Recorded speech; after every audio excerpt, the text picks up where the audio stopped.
એમાં પહેલી વસ્તુ છે વારંવાર જળપાન. બરાબર યાદ રાખજો, 11 વસ્તુ છોડવાની.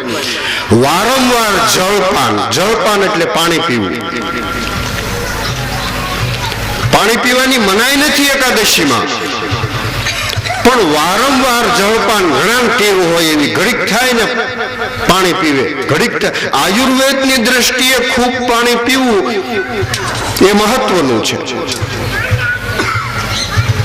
ખૂબ પાણી પીવાથી શરીરની સફાઈ થાય છે, પેટની સફાઈ થાય છે. પણ 11ના દિવસે ઘડીએ ઘડીએ પાણી પીવું હોય તો એનો નિષેધ બતાવ્યો છે.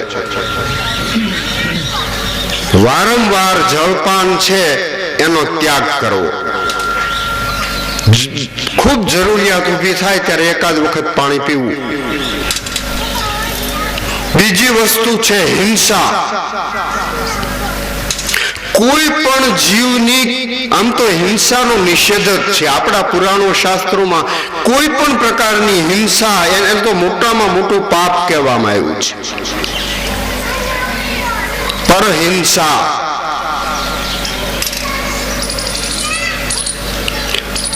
પરંતુ એકાદશીના દિવસે ખાસ ધ્યાન રાખવું. જાણી અજાણી આપણાથી કીડી મકોડી, કોઈ નાના નાના જીવ જંતુઓ, હિંસાનો ત્યાગ કરવો. કોઈ પણ પ્રકારની કમસે કમ એકાદશીના દિવસે હિંસા ન થાય. પરમ ધર્મ શ્રુતિ વિદિત અહિંસા. રામાયણને લક્ષ્યમાં રાખી અને આપણે આ 11 વસ્તુ રામાયણમાં તુલસીદાસજીએ કીધું કે પરહિંસા એ મોટામાં મોટું પાપ છે. ભગવાન સ્વયં રામચંદ્રજીએ કહ્યું છે કે હિંસા કરવી. અમુક હિંસા તો આપણે જીવન સાથે એવી વણાઈ ગઈ છે કે એને આપણે છોડી શકતા નથી. આપણે શ્વાસ લઈએ તો એમાંય તે હવામાં ઝીણા ઝીણા જે જંતુઓ હોય એ આપણી અંદર જાય છે. જૈનોમાં તમે જોજો કે આ બાંધેલું હોય. જૈન ધર્મમાં પરહિંસાને બહુ મહત્વ આપવામાં આવે છે. ભૂલમાંય તે પરહિંસા ન થઈ જાય. એકાદશીના દિવસે એ હિંસા ઘણા પ્રકારે થાય. હિંસા શરીરથી થાય. બધા પ્રકારની હિંસાનો ત્યાગ કરવો. શરીરથી હિંસા એટલે કોઈ કામ કરતા કરતા, હાલતા હાલતા આપણા પગ નીચે કેટલાય તે જીવ જંતુઓ કચરાતા હોય એ હિંસા છે. આપણે સફાઈ કરતા હોઈએ એમાં તે કેટલી હિંસા, કરોળિયા આ તે એ મરતા હોય એ પણ હિંસા છે.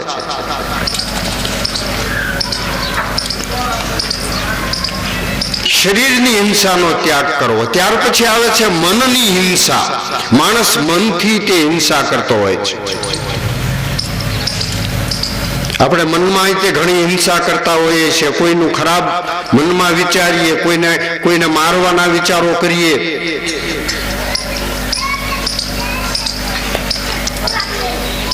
તો મનની હિંસાનો પણ ત્યાગ કરવો. તન અને મન બે હિંસાનો ત્યાગ થાય. એકાદશીના દિવસે પરહિંસા ન થાય એ બરાબર જોવું જોઈએ. ત્યાર પછી અપવિત્રતા ત્રીજી વસ્તુ છે. એકાદશીના દિવસે પવિત્ર રહેવું. અને પવિત્ર તનની પવિત્રતા અને મનની પવિત્રતા. શરીર તો પવિત્ર, તમે સ્નાન કરો એટલે શરીર પવિત્ર થઈ જાય, આપણું શરીર ચોખ્ખું થઈ જાય. પણ મનની પવિત્રતા જરૂરી છે. નાવાથી હૃદયની પવિત્રતા નથી થતી, નાવાથી મનની પવિત્રતા નથી. મન શુદ્ધ જ્યાં સુધી ન થાય ત્યાં સુધી નકામું છે. કમસે કમ એકાદશીના દિવસે મન છે એ નિર્મળ રાખવું, મન શાંતિ રાખવી. મનમાં કોઈ ખરાબ વિચારો ન કરવા, મનમાં કોઈ બીજાના ભાવ ઉપર દ્વેષ ભાવ આવે એવું ન કરવું, મનથી બીજાની ઈર્ષ્યા ન કરવી, મનથી બીજાની અદેખાઈ ન કરવી. આ એક દિવસ જો છૂટે 11ના દિવસે તો આપણી એકાદશી સફળ થાય.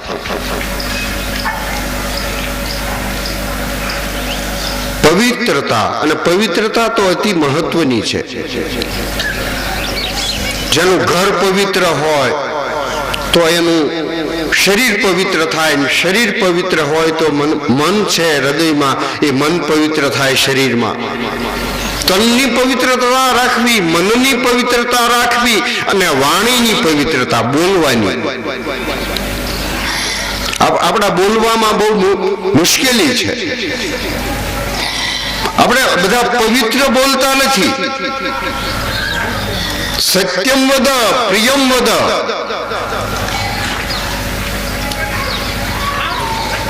નિર્મળ વાણી છે ને એ મોટામાં મોટો એક સંસ્કાર છે આપણા જીવનમાં. જેની વાણી નિર્મળ હોય, પવિત્ર વાણી હોય. કોઈ માણસો બોલતા હોય તો કેટલી પવિત્ર વાણી બોલતા હોય, અને કોઈ બોલતા હોય તો એ વાણીમાં તે એકલું ઝેર ઓગતા હોય છે. વાણીમાં નિંદા દેખાતી હોય, વાણીમાં ક્લેશ દેખાતો હોય. તનની પવિત્રતા, મનની પવિત્રતા અને ઘરની પવિત્રતા.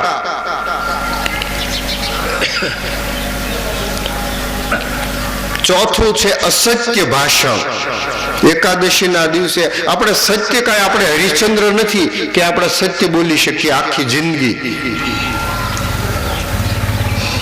પણ કમસે કમ એકાદશીના દિવસે એક દિવસ એવો નિયમ લેવો કે આજે હું બને ત્યાં સુધી અસત્ય આખા દિવસમાં નહીં બોલું. એક દિવસ એવો રાખવો કે અસત્ય ભાષણ. અસત્યના તો અસત્ય સમ પાતક પુંજા, ગિરિ સમ હોય કોટિક ગુંજા. રામાયણનો સિદ્ધાંત છે. કરોડો પાપ ભેગા કરવામાં આવે ને એક બાજુ અસત્યનું પાપ ભેગું કરવામાં આવે તો અસત્યનું પાપ છે એ વધી જાય છે. આ તો કળયુગ છે. કળયુગમાં આપણે સત્ય ભાષણ જિંદગીમાં ન કરી શકીએ, પણ બને એટલું સત્ય ભાષણ, બને એટલું જીવનમાં સત્ય. અસત્ય ભાષણ એ તો કળયુગમાં મુશ્કેલ છે. સત્ય બોલવું એ બહુ કઠણ છે, અને સત્યની કિંમત આપણા શાસ્ત્રો, પુરાણો, આપણા સંતો જુઓ તમે.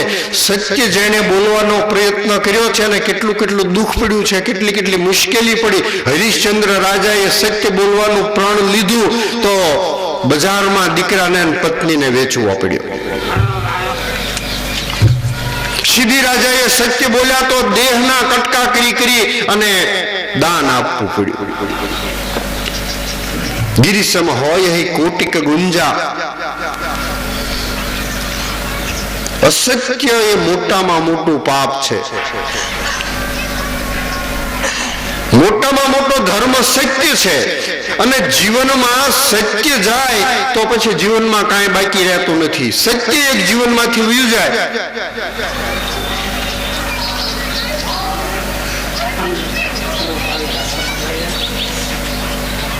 પછી ધર્મ રાજા આખી જિંદગી સત્ય બોલતા હતા. ધર્મ રાજા જેવો સત્યવાના જગતમાં કોઈ નહીં. મહાભારતના યુદ્ધમાં એક નાનું એવું અસત્ય ધર્મ રાજા બોલ્યા. મહાભારતની વાત આપણે જાણીએ છીએ કે દ્રોણ ગુરુ છે એ કોઈ હિસાબે જીતી શકાય એમ હતા નહીં. કૃષ્ણ ભગવાને રસ્તો બતાવ્યો કે દ્રોણને એક વ્રત હતું કે એનો પુત્ર અસ્વસ્થામાં જો ખલાસ થઈ જાય એવું કોઈ સમાચાર મળે તો હથિયાર હેઠા મૂકી દે.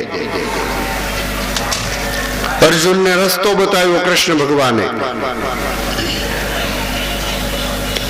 કે ગમે એમ કરીને ધર્મરાજા આવીને જો દ્રોણ ગુરુને એમ કહે કે અસ્વસ્થામાં મરાયા તો દ્રોણ ગુરુ હથિયાર નીચે નાખી દે.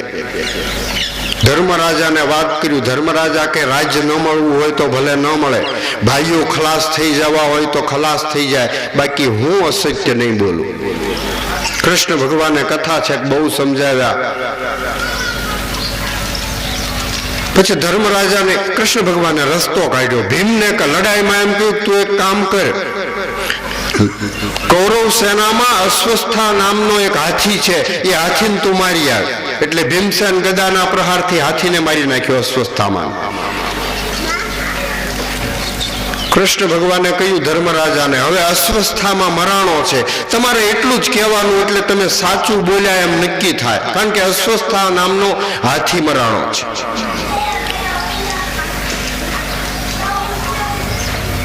મહાપ્રયત્ન ધર્મરાજાને મનાવ્યા. ધર્મરાજા લડાઈના મેદાનમાં આવ્યા. ભીમસેને અસ્વસ્થામાં હાથીને મારી નાખ્યો. ભીમસેન પોકાર કરવા લાગ્યો, અસ્વસ્થામાં મરાણો, અસ્વસ્થામાં મરાણો. દ્રોણ ગુરુએ સાંભળ્યું. દ્રોણ ગુરુ કહેવા લાગ્યા, ભીમસેન તું કે સાચું ન માનું. ધર્મરાજા આવીને કહે તો હું સાચું માનું. ધર્મરાજા લડાઈના મેદાનમાં આવે છે. દ્રોણ ગુરુ પૂછે છે, ધર્મરાજા અસ્વસ્થા મરાણો એ વાત સાચી કે ખોટી? ધર્મરાજા બોલવા લાગ્યા કે હે ગુરુ મહારાજ, હતો અસ્વસ્થામાં. પછી ધીમેકથી બોલ્યા, નરોવા કુંજરોવા. અસ્વસ્થામાં મરાણો હાથી પણ હોય ને માણસ પણ હોય, પણ એ ધીમેથી બોલ્યા. એટલું અસત્ય બોલ્યા, ધર્મરાજાનો રથ સત્યના કારણે પૃથ્વીથી 4 ગજ ઉપર ચાલતો હતો. સત્યના તેજથી ધર્મનો રથ પૃથ્વીથી 4 ગજ આકાશમાં ચાલતો હતો. નરોવા કુંજરોવા એટલું અસત્ય બોલ્યા, એ રથ 2 ગજ નીચે આવી ગયો છે. અસત્યનું પાપ છે એ મોટામાં મોટું છે. 11ના દિવસે એક માણસ નિર્ણય કરે કે આજ એક દિવસ છે એ હું જૂઠું નહીં બોલું. કોઈ એવું ધર્મ સંકટ આવી જાય અને માણસ જૂઠું બોલે તો બરાબર છે, પણ આપણે તો એટલું બધું જૂઠું બોલીએ છીએ કે આપણે કાંઈ આવતું ન હોય, કાંઈ ફાયદો થતો ન હોય, 5-25 રૂપિયા મળતા ન હોય, અને છતાંય આપણે કારણ વગર તમે સાંજે સૂતી વખતે છાતીએ હાથ રાખીને વિચાર કરજો કે આજે હું કેટલું જૂઠું બોલ્યો, કારણ વગરનું કેટલું ખોટું બોલ્યો. કળયુગ છે. કળયુગમાં તુલસીદાસજીએ કળયુગના વર્ણનમાં ઉત્તરકાંડમાં લખ્યું છે કે કળયુગનો માણસ છે, જૂઠે હી લેના જૂઠે હી દેના, જૂઠે ભોજન જૂઠ ચબેના. કળયુગમાં બધું જૂઠું જ હોય છે. ખાવાનું જૂઠું, પીવાનું જૂઠું, કમાવાનું ખોટું, રહેણી કેણી ખોટી, બોલવાની ખોટું, દરેક વસ્તુ કળયુગમાં. પાપ પરાયણ યુગ છે કળયુગ. પરંતુ એમાંથી બચવાનો આપણે ઉપાય કરવાનો છે. એક દિવસનો વ્રત લઈએ કે 11ને દિવસે એક દિવસ હું જૂઠું નહીં બોલું, તો શક્ય છે કે એમાંથી ધીમે ધીમે આપણને ટેવ પડતી જાય. આપણને યાદ આવે કે મારે એક દિવસ જૂઠું નથી બોલવાનું છે, તો આપણે 11 છે એ 11 સફળ થઈ જાય છે. ભરદ્વાજજીએ 11 વસ્તુ ત્યાગ કરવાની કીધી, એમાં 5મી વસ્તુ છે પાન ચાવવાની, પાન ખાવાની. પાન ખાવાનો નિષેધ બતાવ્યો છે. પાન તો આપણે કોઈ ખાતા ન હોય એટલે બરાબર છે, પણ પાન છે એને રાજસી ખોરાક બતાવવામાં આવ્યો છે. અને એટલા માટે 5મી વસ્તુ છે પાન ચાવવાનો નિષેધ. છઠ્ઠી વસ્તુનો ત્યાગ કરવાનો છે દાંતણ કરવાનો. જો બરાબર યાદ રાખજો, દાંતણ 11ને દિવસે નહીં કરવાનું. દાંતણ કરવાની ના કહીએ તો ચોખ્ખાઈ, પણ એની અંદર સૂક્ષ્મ ભાવ રહેલો છે. આપણા મોઢાની અંદર સવારમાં આખી રાત વાસી મોઢું રહે એટલે સૂક્ષ્મ બેક્ટેરિયા, જીવાણુ, જે આપણે જોઈ ન શકાય એવા જીવાણુ પેદા થાય છે. વિજ્ઞાને સાબિત કર્યું છે કે સવારના પોરમાં તમે થૂકી અને પછી પેલો કાચ લઈને જુઓ તો એની અંદર સૂક્ષ્મ બેક્ટેરિયા હોય છે. આ જીવાણુનો નાશ ન થાય એટલે એકાદશીના દિવસે દાંતણ કરવાનો ત્યાગ છઠ્ઠી વસ્તુ બતાવી છે. દિવસે સૂવું, એકાદશીના દિવસે સૂવાનો નિષેધ બતાવ્યો છે. દિવસે નહીં સૂવાનો. દિવસે સુવાથી માણસને પ્રમાદ વધે છે, દિવસે સુવાથી આળસ વધે છે, દિવસે વામકુક્ષી કરવાનું કહેવામાં આવ્યું છે. જમ્યા પછી વામકુક્ષી કરવામાં આવે.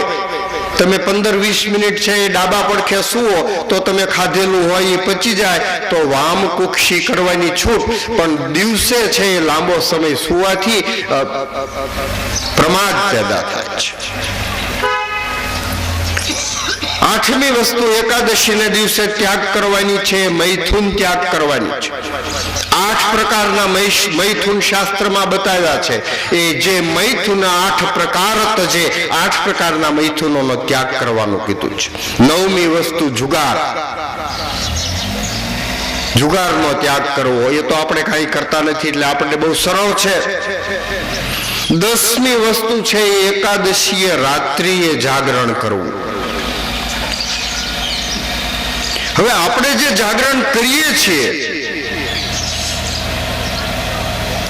હકીકતે આપણે જાગરણ કરીએ છીએ એ આપણે વિચારવાનું છે. આપણે જાગરણ નથી કરતા, આપણે ઉજાગરો કરીએ છીએ.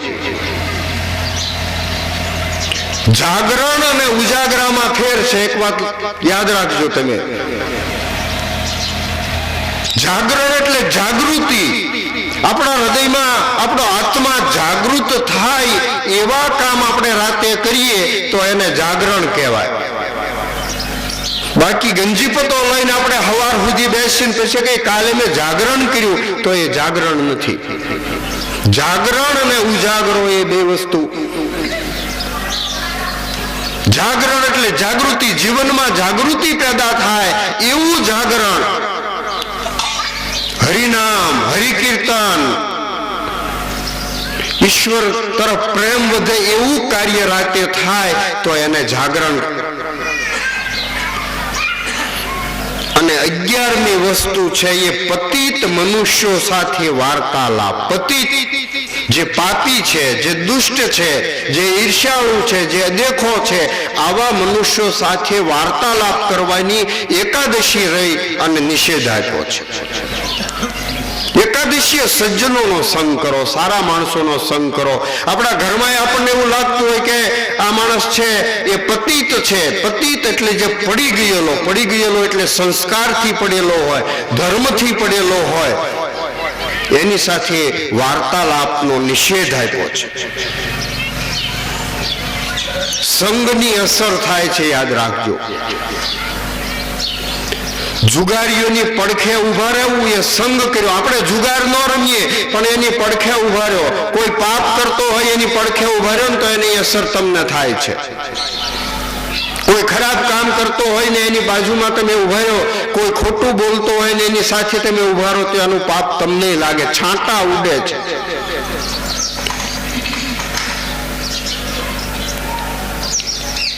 હે વિધાતા, અમને નરકમાં વાસ દેજે, નરક બાસ જનુ દેહી વિધાતા, પણ દુષ્ટ માણસનો સંગ નહીં દેતો. હરેડી ગાય હારે સારી હોજી ગાય છે એ ચરવા જાય ને તો એને તેની અસર લાગી જાય છે. આપણે કહીએ છીએ ને કાળિયાની હારે ધોળીઓ બાંધી તો વાન ન આવે પણ હાન તો આવે જ તે. ખરાબ માણસ સાથે તમે 1 મહિનો રહ્યો ને તો તમારામાં એની અસર આવી જાય. પતિત માણસોનો સંગ ત્યાગ કરવો 11 વસ્તુ છે એ ભરદ્વાજજીએ વીરબાહુ રાજાને, જો એકાદશી કરવી હોય તો 11 વસ્તુનો ત્યાગ કરવો.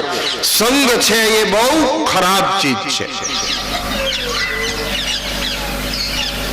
દુષ્ટ માણસોનો સંગ કરવો એની કરતા તો એ ઘરમાં પુરાઈ રહેવું, એકલા રહેવું એ વધારે સારું છે. સંગ તે જતી કુમંત્ર તે રાજા, રામાયણમાં કહ્યું છે. સંગથી તો જતીનો, યોગીઓનો નાશ થઈ જાય છે. હજારો વર્ષો એ તપ કર્યા હોય અને સંગ ફેરે છે એ તપનો પણ નાશ થઈ ગયો હોય એવા પુરાણોના દાખલા છે. એટલે સોબત સારી રાખવી, સંગ સારો રાખવો. સંસ્કારી માણસનો સંગ હોય, કોઈ ધર્મ આચરણ કરતો હોય એનો સંગ હોય તો એ સંગ છે એ સંગ આપણને ઈશ્વરના ચરણ તરફ લઈ જાય છે. તો એકાદશીમાં આ 11 વસ્તુ, આ ભરદ્વાજજીની આપેલી વસ્તુ છે, શાસ્ત્રોક્ત વસ્તુ છે. એને 11 વીરબાહુ રાજાને 11ના એકાદશી કરવાના નિયમમાં એમણે આ 11 વસ્તુ બતાવી છે ભરદ્વાજજીએ. તો આ 11 વસ્તુ આપણીથી બધું ન બને, પણ આ યાદ રાખીને આપણીથી જેટલું જેટલું બને. આખો દિવસ આપણે સત્ય ન બોલી શકીએ, મુશ્કેલી ઊભી થાય ને કાંઈક અસત્ય. ઘણી વખત આપણે તો વ્યવહારુ માણસો છીએ, આપણે તો ગ્રહસ્થી છીએ, આપણે જંજાળમાં પડેલા છીએ, એટલે આપણે કાંઈ શિબી દધીચી ને હરિશ્ચંદ્ર જેવું સત્ય ન પાળી શકીએ. આપણે તો ઘણી વખત એવા ધર્મ સંકટમાં આવીએ તો આપણે બોલવું પડે અસત્ય. પણ બને ત્યાં સુધી જીવનમાં સત્ય બોલવાનો મહાવરો માણસે કરવો જોઈએ. તો એકાદશી વાળાએ આ ભરદ્વાજજી આપેલા 11 વસ્તુ જે નિષેધ છે એ નિષેધની વસ્તુ યાદ રાખવી. તો આ થઈ એકાદશીની વાત. તો એકાદશી મંડળની આ કથાના આજના બીજા દિવસે ગઈકાલે આપણે કથાનું માતમ જોયું. કથાના આ રામકથાને સરોવરની ઉપમા આપી એ જોયું. સરોવરમાં નિર્મળ જળ ભર્યું છે, 7 પગથિયા છે, હીરા માણિક જડેલા, 4 ઘાટ છે, અને એ 4 ઘાટ, એમાં એક ઘાટ ઉપર ભરદ્વાજજી અને યાજ્ઞવલ્કજી કથા કરે. ગઈકાલે આપણે એનો સંવાદ જોયો. ભરદ્વાજજીએ પૂછ્યું કે રામ કોણ છે? દુનિયા જેને બ્રહ્મ કહે છે એ રામ, અને દશરથનો દીકરો રામ કે જેને રાવણને મારી નાખ્યો, સીતાજીનું હરણ થયું એ રામ, એ બે તત્વ એક છે કે એ તત્વ અલગ અલગ છે? એના જવાબમાં યાજ્ઞવલ્કજી ત્રિવેણીના કિનારે પ્રયાગની ભૂમિ ઉપર અક્ષરવટના છાયામાં આ કથાની શરૂઆત થાય છે. ભરદ્વાજજી જે પ્રશ્ન પાર્વતીજીએ શંકર ભગવાનને પૂછ્યો હતો અને એના જવાબમાં શંકર ભગવાને જે કથા કહી એ કથા હું તમને કહીશ. અને આ કથા કહીશ એટલે તમને સમજાઈ જશે કે રામ કોણ છે, રામ તત્વ શું છે, રામ બ્રહ્મ છે, રામ ચરાચરનો નાથ છે કે રામ એક સામાન્ય મનુષ્ય છે. ઝાડની એક પર્ણકુટીમાં બેઠા બેઠા 2 મહામુનિઓ ભારતના કથાની શરૂઆત, દિવ્ય વાતાવરણ છે, ત્રિવિધ પવન વાય છે, અને એ કથા અદ્ભુત કથા શાસ્ત્રોમાં આલેખી છે. શિવ પાર્વતી ની સંવાદની કથા યાજ્ઞવલ્કજી ભરદ્વાજજીને કહે છે, હે ભરદ્વાજજી, એક બાર ત્રેતા યુગમાહી શંભુ ગયે કુંભજ ઋષિ પાહી સંગ સતી જગજનની ભવાની. એક વખતનો ત્રેતાયુગ. 4 યુગ આપણા શાસ્ત્રોમાં બતાવ્યા છે: સતયુગ, ત્રેતાયુગ, દ્વાપર યુગ, કળયુગ. રામા અવતાર ત્રેતાયુગમાં થાય. એમાંનો એક વખતનો ત્રેતાયુગ.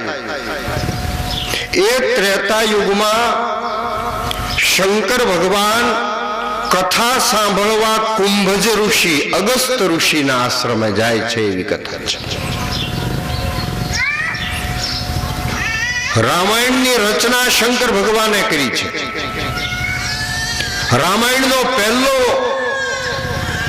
એ શંકર ભગવાન છે. રચી મહેશ નિજ માનસ રાખા. શંકર ભગવાને રામાયણની રચના કરી અને પોતાના મગજમાં ધારણ કરી.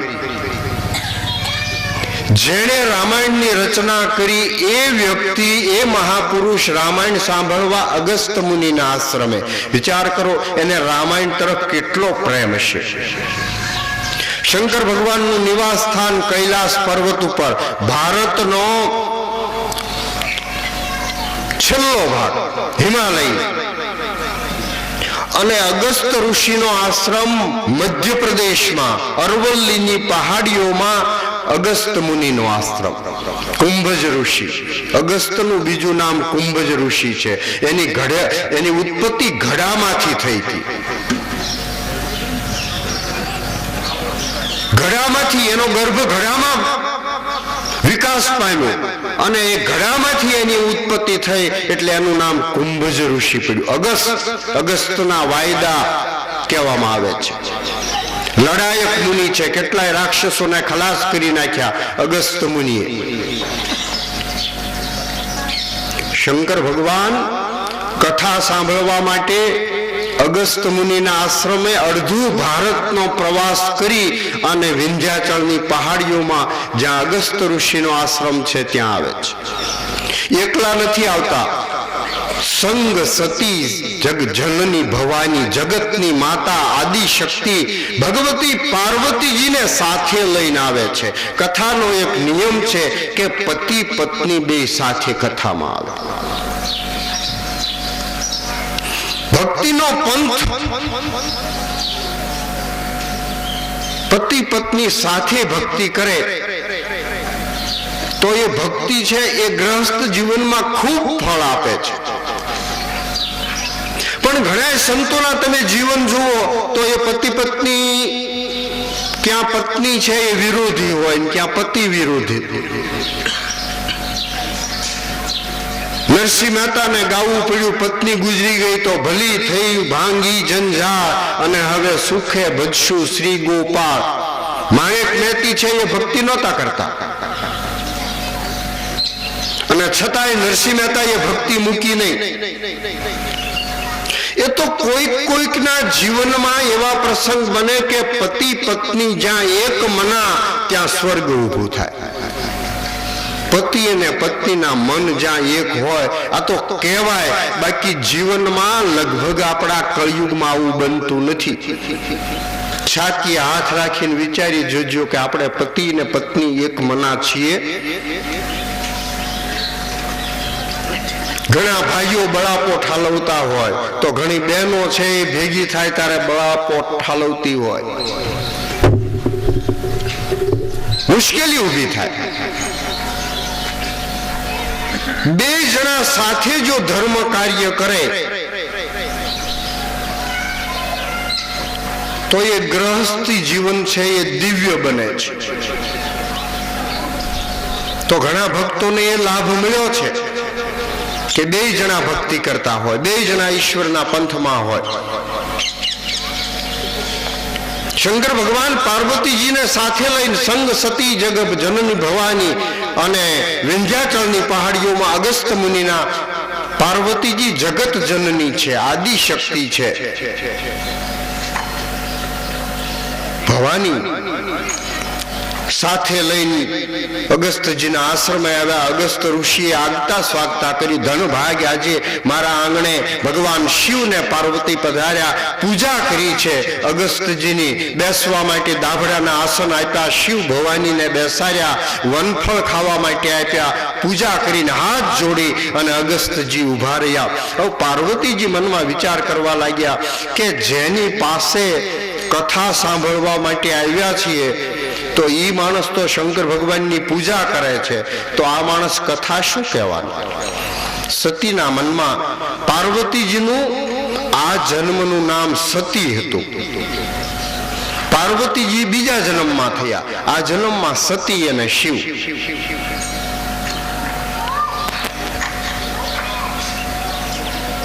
મહારાજ શા માટે પધાર્યા છો? કથા સાંભળવી છે. અગસ્તજીએ તરત કથાની શરૂઆત કરી અને શંકર ભગવાન એકાગ્ર ચિત્તથી કથા સાંભળવા લાગ્યા. શંકર ભગવાનને તો કોઈ કથા કહે એટલે શંકર ભગવાન એકાગ્ર થઈ જાય. સુની મહેશ પરમ સુખ માની. શંકર ભગવાન મસ્તીમાં આવી ગયા. કથા સાંભળી તો શંકર ભગવાન રોમાંચિત થઈ ગયા. પણ તુલસીદાસજી અહીંયા લખ્યું કે સુની મહેશ પરમ સુખ માની. શંકર ભગવાને કથા સાંભળી. કથા સાંભળવા આવ્યા 2 જણા, પણ સાંભળી શંકરે. ગઈકાલે આપણે કીધું હતું કે આપણે અહીંયા 200 જણા બેઠા છીએ, એમાં કથા કેટલા સાંભળે છે એ મહત્વનું છે. કથા સાંભળવી એ કાનથી સાંભળવી, એ કાનમાંથી અંદર જાય, અંદર જઈને પછી હૃદયમાં જાય, હૃદયમાં જાય પછી એ આપણા આચારમાં આવે, તો એ કથાની કિંમત છે.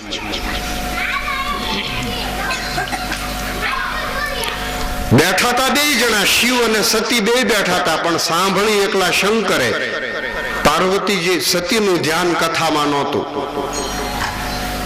અને એટલે સતી કાંઈ ન સમજી શક્યા. કથા પૂરી થઈ. શંકર ભગવાને કહ્યું કે તમે મને કથા કહી, એના બદલામાં શું આપું?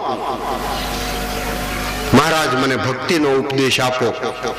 શંકર ભગવાન એ ભક્તિના આચાર્ય છે. સદાશિવે અગસ્ત્ય ઋષિને ભક્તિ આપી, ઘણા દિવસ ત્યાં રોકાયા અને સતીની સાથે શંકર ભગવાન હવે પોતાના ઘરે કથા પૂરી થઈ એટલે કૈલાસ જવા નીકળ્યા છે. તુલસીદાસજી આ કથા લખી છે. 2 જણા અને શંકર ભગવાન તો કથામાં સાંભળી છે એટલે મનમાં વાગોળતા જાય છે. મસ્તી કથાને વાગોળવી જોઈએ. જે વસ્તુ આપણે સાંભળીએ એ વસ્તુ જો આપણે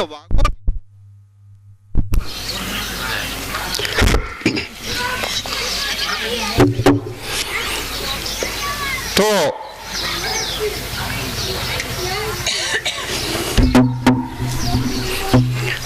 કથા હૃદયમાં ઉતરે છે.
ત્રેતા યુગનો સમય છે.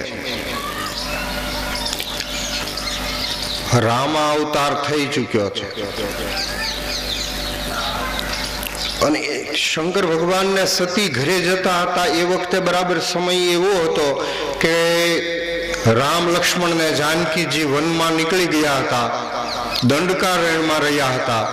રાવણ સીતાજીનું હરણ કરી અને લંકામાં લઈ ગયો હતો અને રામ ને લક્ષ્મણ સીતાજીને ગોતવા માટે જંગલમાં, એક જંગલમાંથી બીજા જંગલમાં ફરી રહ્યા હતા.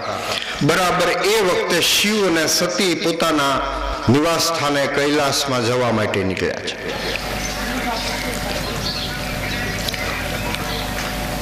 ગાઢ વનમાં શિવ અને સતી જતા હતા અને સામેથી રામ ને લક્ષ્મણ બંને જણા સીતાજીને ગોતવા માટે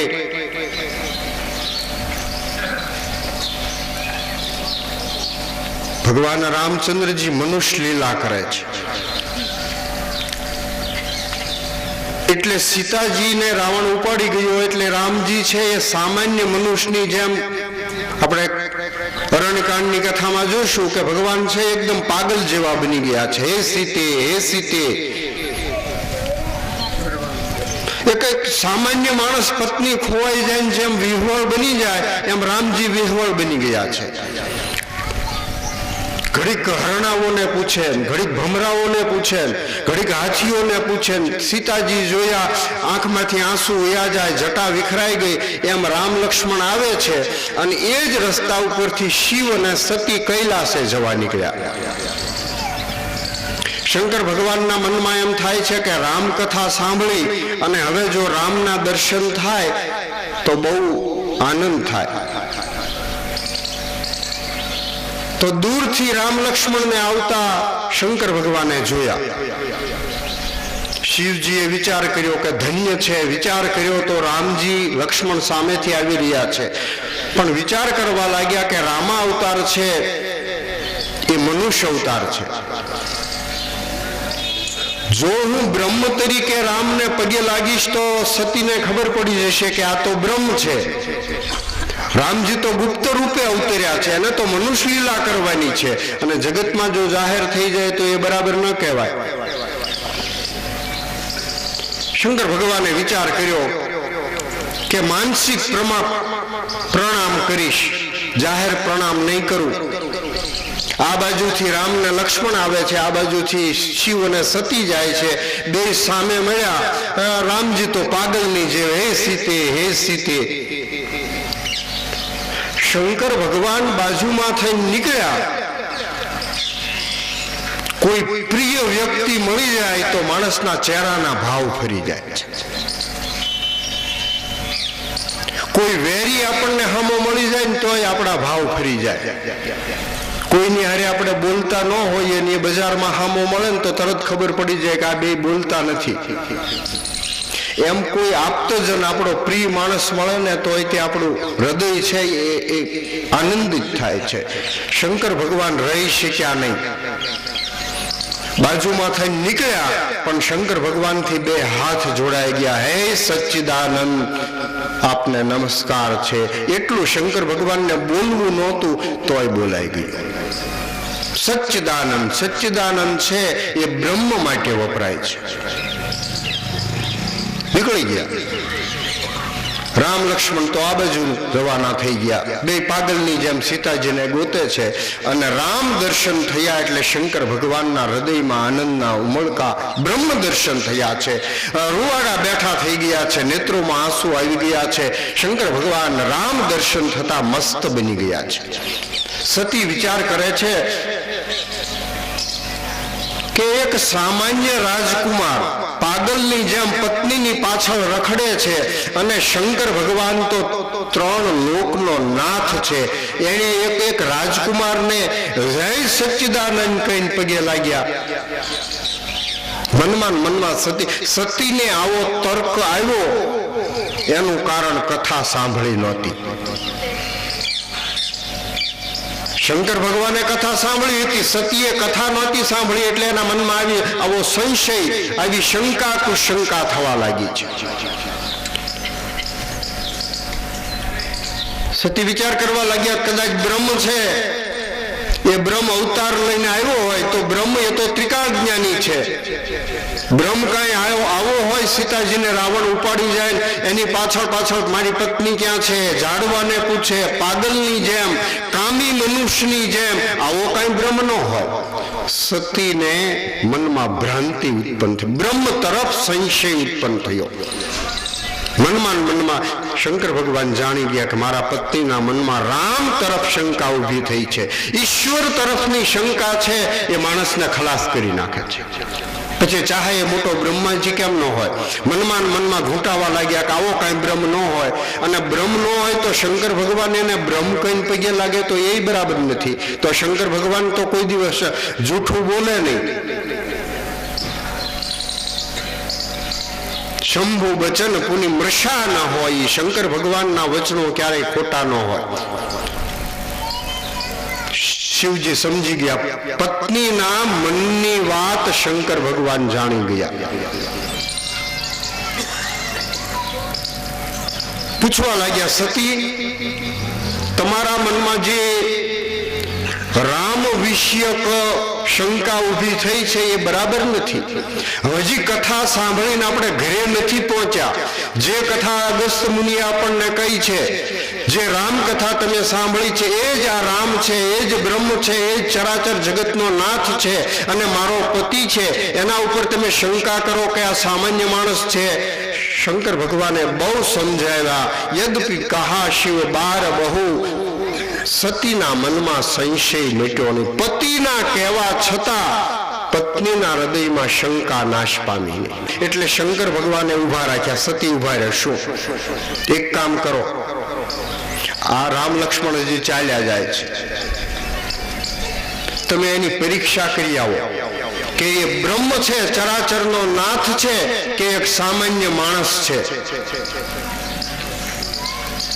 સતી તૈયાર થઈ ગયા, વિચાર કરવા લાગ્યા કે હમણાં આવો કઈ બ્રહ્મ હોય? હરણાને પૂછે મારી પત્ની ક્યાં છે, ભમરાઓને પૂછે મારી પત્ની ક્યાં છે. આ તો કામી માણસનું લક્ષણ છે. પત્નીની પાછળ પાગલ થઈ જાય એ તો કામી માણસ કહેવાય. પરીક્ષા લઈ આવો. અને શંકર ભગવાનને લાગ્યું કે આ પરીક્ષા લઈ એનો સંશય જો નાશ નહીં પામે તો એના ઘણા જન્મોનો નાશ થશે. હું વડલાના છાયામાં અહીંયા બેઠો છું, તમે પરીક્ષા લઈને ન આવો ત્યાં સુધી અહીંયા બેઠો છો. સતી પરીક્ષા લેવા તૈયાર થયા. બે ડગલા ચાલ્યા. શંકર ભગવાને ઉભા રાખ્યા. સતી ઉભા રહો. શું કે પરીક્ષા લેજો, પણ વિવેક રાખીને પરીક્ષા લેજો. મારો બાપ છે, મારો સ્વામી છે, મારો પતિ છે રામ, એની પરીક્ષા તમે વિવેક નહીં ચૂકતા. આ કોઈ તમે સામાન્ય માણસની પરીક્ષા લેવા માટે નથી જતા, વિવેક રાખીને પરીક્ષા લેજો. સતી પરીક્ષા લેવા જાય છે. શંકર ભગવાન માથું ધૂણાવે છે કે મારા કહેવાથી શંકર ભગવાન પાસે મોટા મોટા ઋષિ મુનિઓ સમાધાન કરાવવા માટે આવે સંશયનું.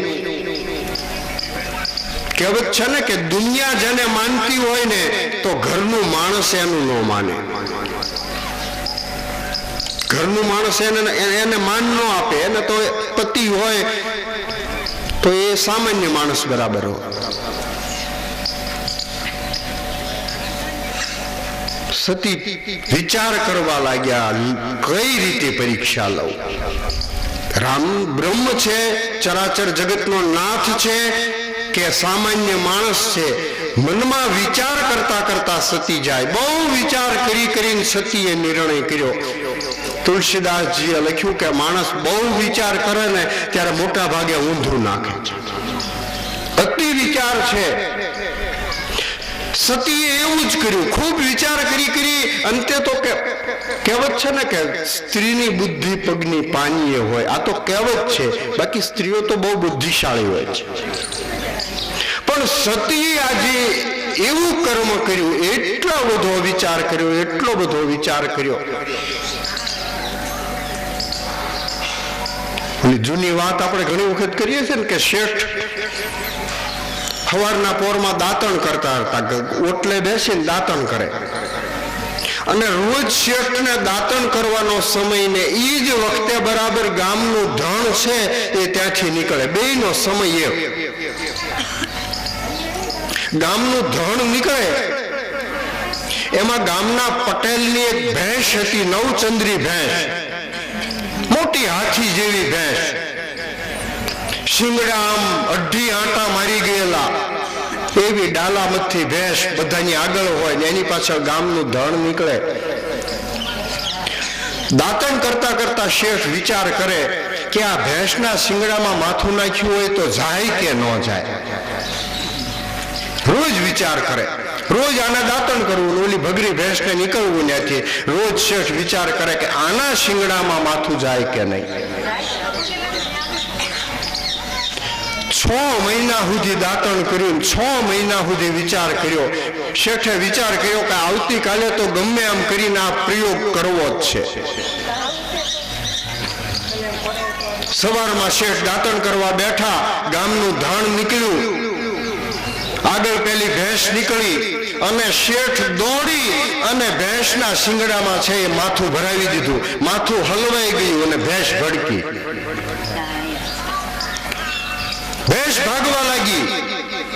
શેઠ લબડતા જાય, પગ નાખતા જાય, પણ શિંગડામાંથી માથું બહાર નીકળે નહીં. ગામના માણસો બધા દોડ્યા છે. ગામની બહાર જાતા જાતા ભેંસને ચારે બાજુથી ઘેરી લીધી, લાકડીઓ લઈ લઈને ઉભા રહી ગયા અને માંડ માંડ ભેગા થઈ અને શિંગડાની અંદરથી માથું માંડ માંડ શેઠનું બહાર કાઢ્યું. આખા છોલાઈ ગયેલા શેઠ, લોહી લુહાણ થઈ ગયેલા.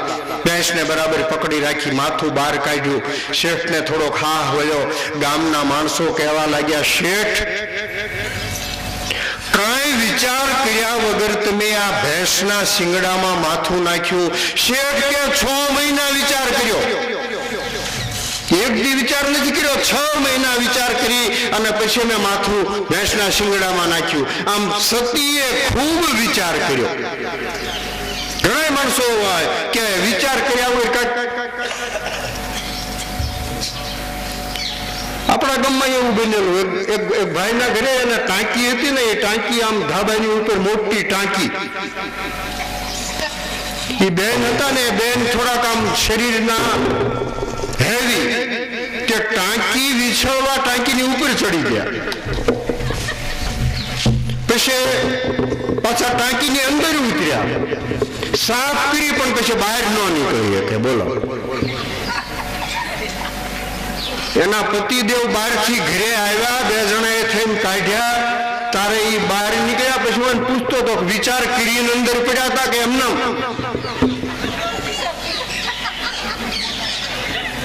સતી વિચાર કરી અને ધરી સીતા કર રૂપ. સીતાજીનો રૂપ સતીએ ધારણ કર્યું.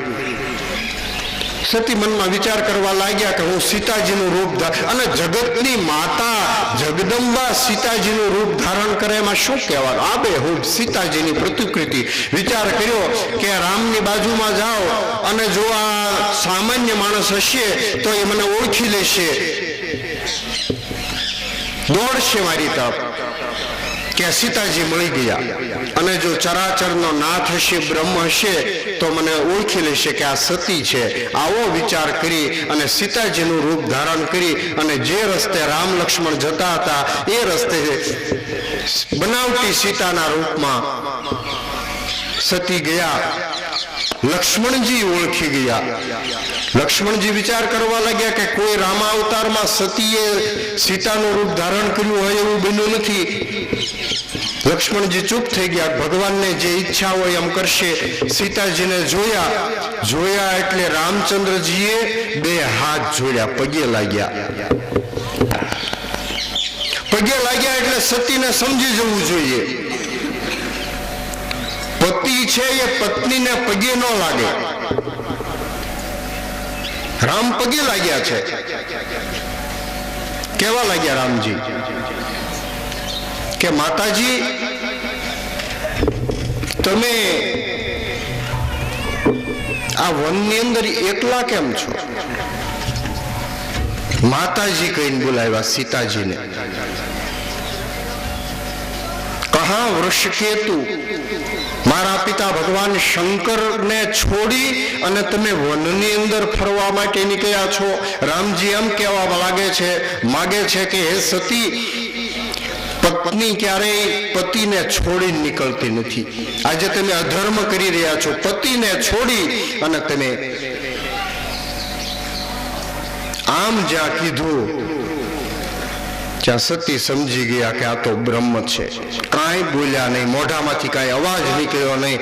અને જે બાજુ શંકર ભગવાન બેઠા હતા એ બાજુ સતી જવા લાગ્યા. રામજીએ વિચાર્યું કે હજી સતીના મનમાં સંશય રહેતો હોય, હજી સતીને એમ લાગતું હોય કે હું બ્રહ્મ છું કે સામાન્ય કાંઈક લીલા બતાવું. સતી જે માર્ગે જતા હતા તો સામેથી રામ લક્ષ્મણ ને સીતાજી આવતા દેખાણા. આ શું? એક રામ લક્ષ્મણ ને પાછળ મૂક્યા, સામેથી રામ લક્ષ્મણ અને સીતાજી.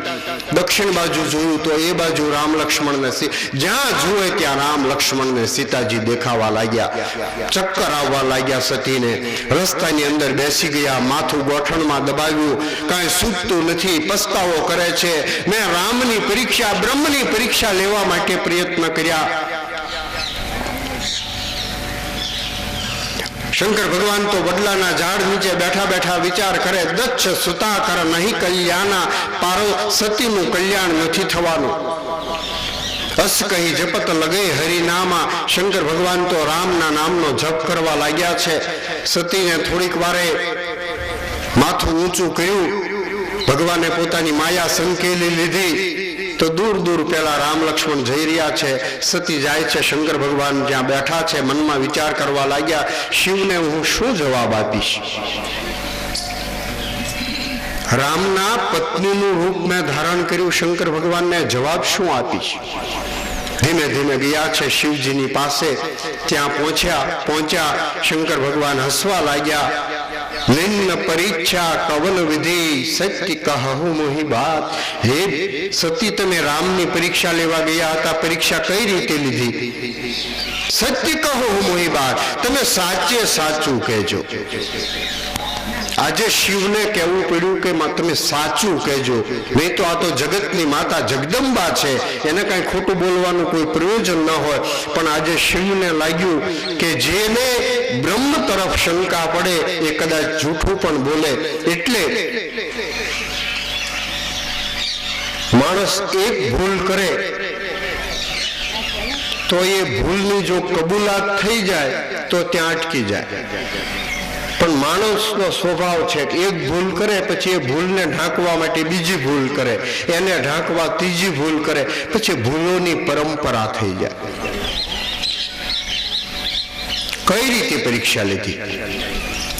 સતીએ પહેલી ભૂલ તો કરી, રામની પરીક્ષા લેવા માટે ગયા.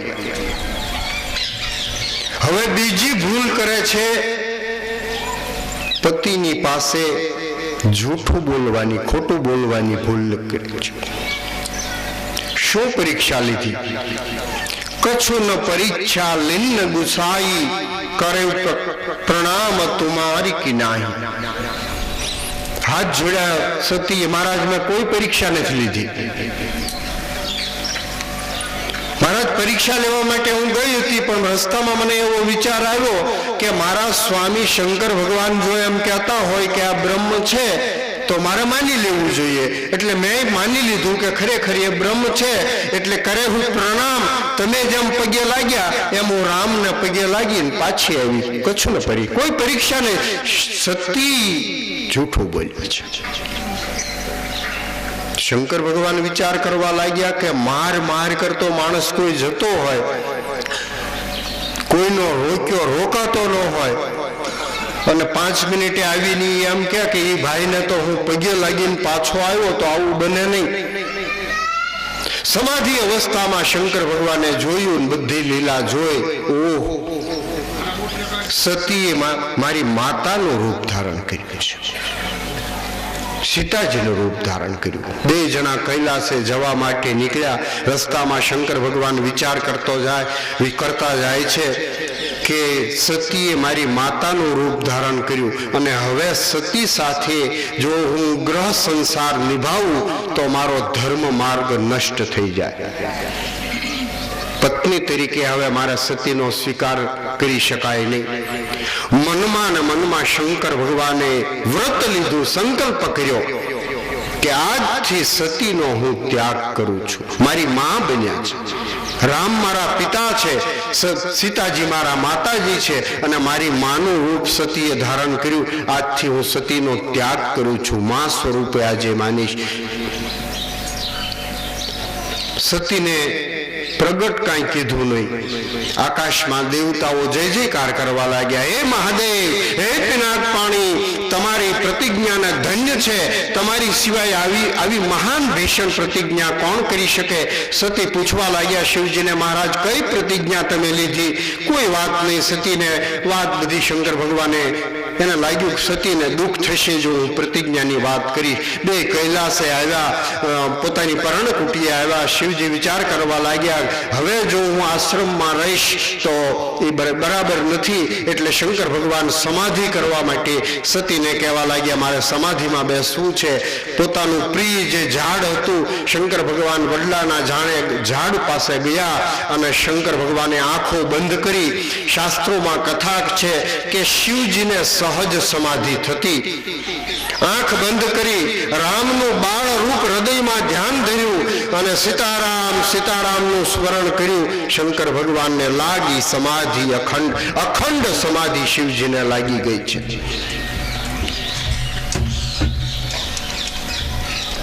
શિવની સમાધિ, શંકર ભગવાન સમાધિમાં તો ઘણા વર્ષો સુધી બેસતા, પણ આજની સમાધિ કોઈ જુદા પ્રકારની હતી. સતી સમજી ગયા કે શંકર ભગવાને મારો ત્યાગ કર્યો છે. સતી બહુ દુઃખી થવા લાગ્યા. પતિએ ત્યાગ કર્યો છે, સતીને દુઃખ થવા લાગ્યું. ભગવાનને વિનંતી કરે છે, હે રામ, હવે તો મને એવું કંઈક કર, જે શરીરનો ત્યાગ શંકર ભગવાને કર્યો, હવે જીવીને મારે શું કરવું છે? જલ્દી અમારો દેહ નાશ પામે એવું કંઈક કર. સતી કૈલાસમાં આશ્રમમાં અને શંકર ભગવાન છે 87,000 વર્ષ વીતી ગયા એવી શાસ્ત્રોમાં કથા છે. શંકર ભગવાન સમાધિમાં બેસતા, હજારો વર્ષો સુધી સમાધિમાં બેસતા. 87,000 વર્ષ વીત્યા. શંકર ભગવાન સમાધિમાંથી જાગૃત થયા.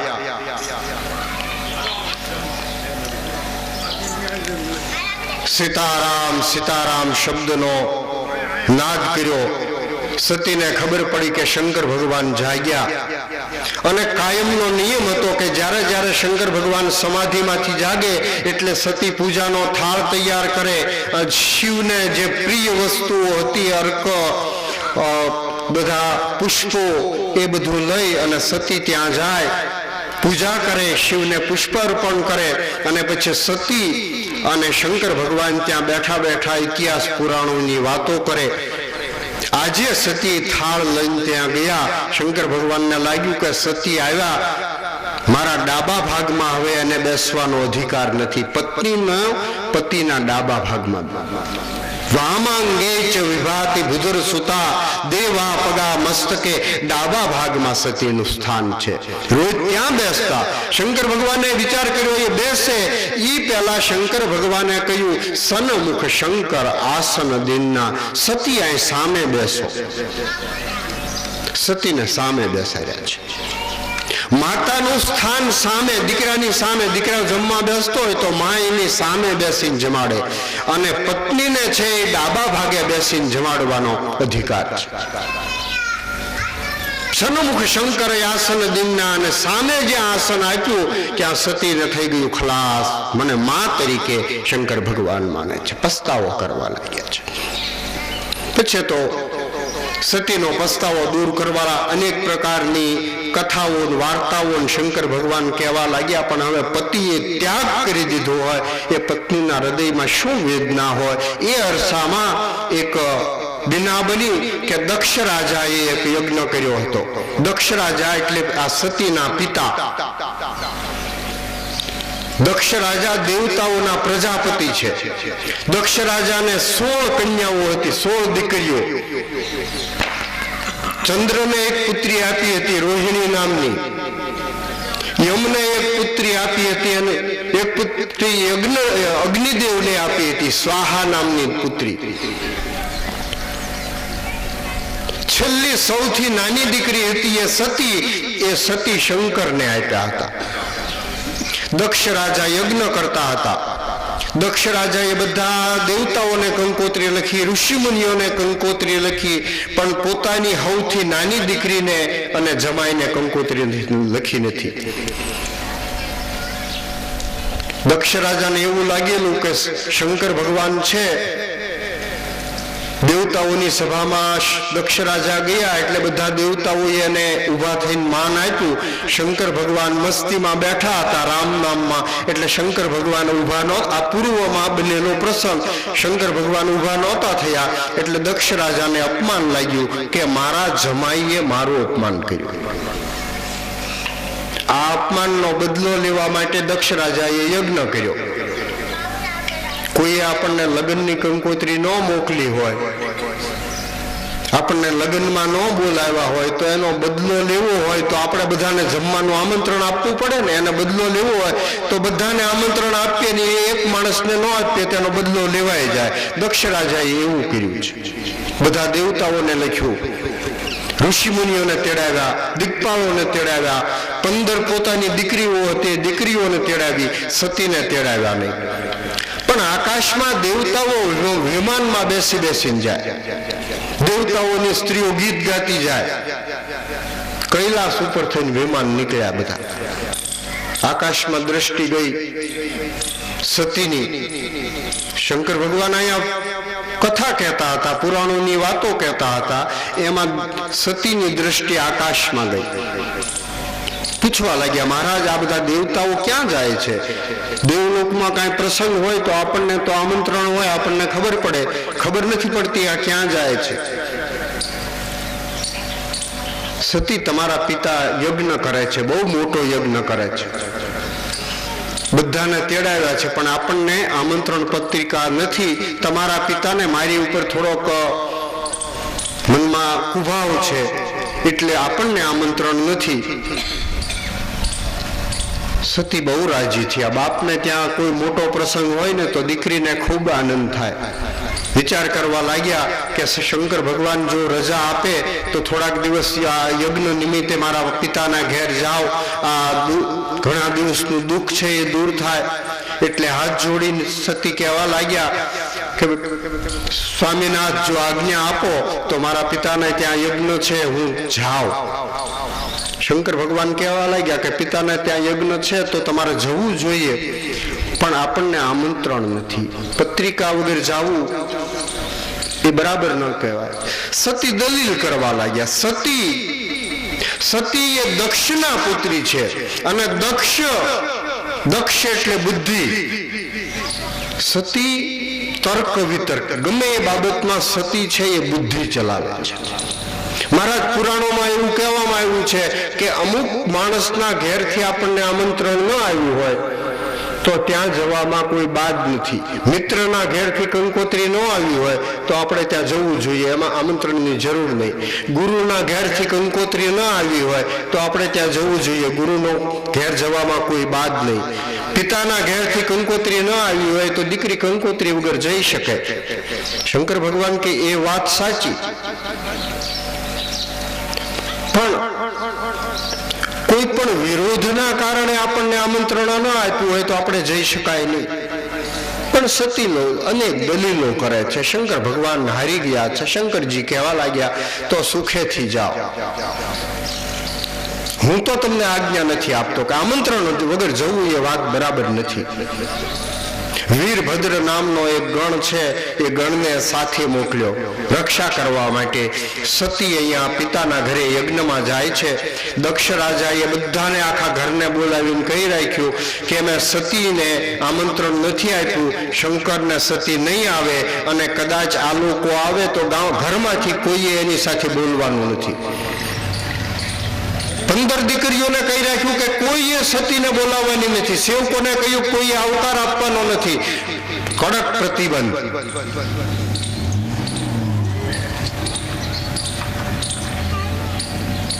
બધી દીકરીઓ કોઈ યમને ત્યાં હતી, કોઈ ચંદ્રને ત્યાં હતી, કોઈ કુબેરને ત્યાં હતી. બધા અમીર લોકોને ઘેર 15 પુત્રીઓ હતી. શંકર ભગવાનના ઘેર સતી હતા એ ગરીબના ઘેર હતું. ગરીબના ઘરે દીકરી હોય ને, દીકરીનું એમ કહેવાય છે કુટુંબમાં બહુ માનપાન થોડુંક ઓછું હોય. પતિ પૈસાદાર હોય, સસરો પૈસાદાર હોય, તેનું માન પિયરમાં થોડુંક વધારે હોય. ગરીબ દીકરીનું માન થોડુંક ઓછું હોય. અને એમાંય તે એના પિતાએ આજ્ઞા કરી કે સતીને કોઈએ બોલાવવા નહીં. સતી જ્યાં ઘરમાં પ્રવેશ કર્યો તો બહેનો બધી મોઢા મળીને ચાલવા, કોઈએ આવો એમ કીધું નહીં. માં રહી ન એકી. દક્ષની પત્ની સતીની માતા, માનું હૃદય એવું છે ને, એ દીકરીને ભાળે ને એટલે દ્રવિત થઈ જાય. બહેનો બધી હટી ગઈ, માં છે એ એક સામે આવી છે, દીકરીને આવકારી છે. સતી સમજી ગયા કે અહીંયા આવવામાં મેં સારું નથી કર્યું. મારા પતિએ ના પાડી હતી ને હું આવી, કોઈએ મને બોલાવી નહીં. અને જ્યાં આવકાર નહીં, આવ નહીં, આદર નહીં, નહીં નૈનન મેં નેહ તુલસી તહાન જાઈએ કંચન બરસે. સોનાનો વરસાદ વરસતો હોય પણ આંખમાં આવકાર ન હોય તો એવા ઘરે જવામાં હિત નથી. સતીએ વિચાર કર્યો કે અહીંયાથી બારણામાંથી પાછી વળી જાઓ, પણ વિચાર કર્યો કે હવે આવી જ છું તો અગ્નિદેવના હવનના કુંડના અગ્નિદેવના દર્શન કરી અને પાછી વળી જાઓ. પાણી પણ મારે પિતાના ઘરનું પીવું નથી. અને જ્યાં યજ્ઞ મંડપમાં સતી આવ્યા તો શું જોયું? બધા દેવતાઓના ભાગ છે. યજ્ઞ હોય ને ત્યાં બધા દેવતાઓના ભાગ કાઢવામાં આવે. અગ્નિનો, વરુણનો, કુબેરનો, શુક્રનો, ચંદ્રનો, બધાના ભાગ હોય. બધા દેવતાઓ આવ્યા છે. એક શંકરનો ભાગ પણ દક્ષ રાજાએ કાઢી નાખ્યો છે. અને શિવનો ભાગ જ્યાં યજ્ઞમાંથી કાઢેલો એનું સ્થાપન પણ કરવામાં આવ્યું નથી. અને સતીને પગથી માથા સુધી જ્વાળ ગઈ છે. સબતે કઠિન જાતિ અપમાન. જાતિનું અપમાન, પતિનું અપમાન છે એ પત્ની સહન ન કરી શકે. પોતાનું અપમાન સતી સહન કરી ગયા, પણ શિવનું અપમાન જ્યાં જોયું ત્યાં તો સતીને હાડો હાડ લાગી ગઈ. મારા પતિનું અપમાન, મારા પિતાએ શિવનું અપમાન કર્યું છે અને એ મારા પિતાથી આ મારો દેહ છે એ બંધાયો છે. આ દેહનું મારે હવે કોઈ કામ નથી. મારો બાપ જો મારા પતિનું અપમાન કરતો હોય અને સતીના મનમાં છે એ ક્રોધ વ્યાપ્યો. અત્યાર સુધી કરુણા હતી, અત્યાર સુધી દુઃખ હતું અને અત્યારે હવે ક્રોધ વ્યાપ્યો. સતીની આંખો, જગદંબાની આંખો લાલ થઈ ગઈ છે. હાથ ઊંચો કરી અને સતી છે એ મંડપમાં ઉભા રહી ગયા. પડકાર કર્યો. ઋષિ મુનિઓના હોમ બધા બંધ થઈ ગયા છે, કોઈ બોલતું નથી. સતીએ હાથ ઊંચો કર્યો. હે ઋષિઓ, હે મુનિઓ, હે દેવતાઓ, તમારી ફરજ હતી કે શંકર ભગવાનનો ભાગ જો યજ્ઞમાં ન હોય તો દેવતાઓએ ઊભા થઈને યજ્ઞમાંથી જતું રહેવું જોઈએ. એના બદલે તમે શિવનું અપમાન કરવા માટે બધા ભેગા થયા છો. જેને જેને શંકર ભગવાનની નિંદામાં ભાગ લીધો છે, નિંદા કરે એને તો પાપ છે. નિંદા થાય ત્યાં ઊભો રહે. શાસ્ત્રનો એક નિયમ છે કે સંત શંકર અને વિષ્ણુનું જ્યાં નિંદા થતી હોય એ કાનથી સાંભળવામાં આવે તો એનોય તે પરલોકનો નાશ થઈ જાય છે. શાસ્ત્રોમાં કહ્યું છે કે આ ત્રણ વ્યક્તિની નિંદા થતી હોય, ગુરુની, સંતની અને શંકર બ્રહ્મા વિષ્ણુની, તો જ્યાં તમે કાનમાં આંગળી નાખી અને ત્યાંથી રવાના થઈ જાઓ. તમારી તાકાત હોય તો એ નિંદા કરનારની જીભ તમે ખેંચી નાખો. બાકી આ ગુરુ, શિવ અને વિષ્ણુની નિંદા સાંભળવા એની જેવું બીજું કોઈ મોટું પાપ નથી. હે ઋષિઓ, તમે બધાએ ભેગા થઈને આ પાપ કર્યું છે, તમને બધાને એનો દંડ મળી રહેશે. આ મારો દેહ છે એ શિવની નિંદા કરનારો મારા પિતાના શુક્રથી આ મારો દેહ પેદા થયો છે. આ દેહનું હવે મારા કાંઈ કામ નથી. અને સતી ક્રોધમાં છે. જગદંબાએ પગના જમણા અંગૂઠામાંથી યોગ અગ્નિ ઉત્પન્ન કર્યો. ભડભડાટ સતીનું શરીર બળવા લાગ્યું છે. હાહાકાર મંડપમાં થઈ ગયો. ઋષિ મુનિઓ પસ્તાવા લાગ્યા, દેવતાઓ દુઃખી થવા લાગ્યા. એક ક્ષણમાં સતીનો દેહ ઘડીકમાં બળીને ભસ્મ થઈ અને રાખ થઈ ગયો છે. પતિની અવગણના સતી સહન ન કરી શક્યા. પેલો ગણ જે સાથે આવ્યો હતો એ ગણ યજ્ઞને ભાંગવા લાગ્યો. દુર્વાસાએ અંજળી પાણીની ફેંકી અને એ ગણને ભગાડ્યો. વીરભદ્ર શંકર પાસે આવ્યો. શું થયું? મહારાજ સતી બળીને ભસ્મ થઈ ગયા.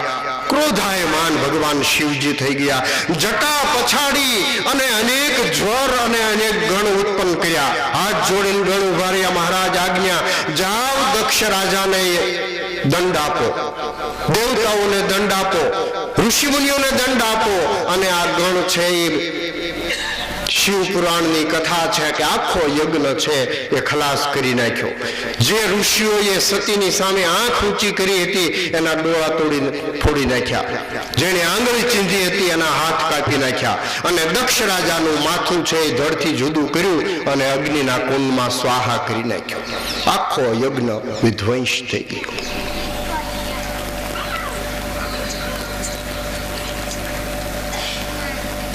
પછી તો દક્ષ રાજાની જે ગતિ થઈ એ કથા શિવ પુરાણમાં વિસ્તારથી લખવામાં આવી છે. એટલે તુલસીદાસજી કહે છે કે આ કથા અહીંયા હું ટૂંકમાં લખું છું. ત્યાર પછી તો દક્ષ રાજાને શંકર ભગવાન સજીવન કરે છે.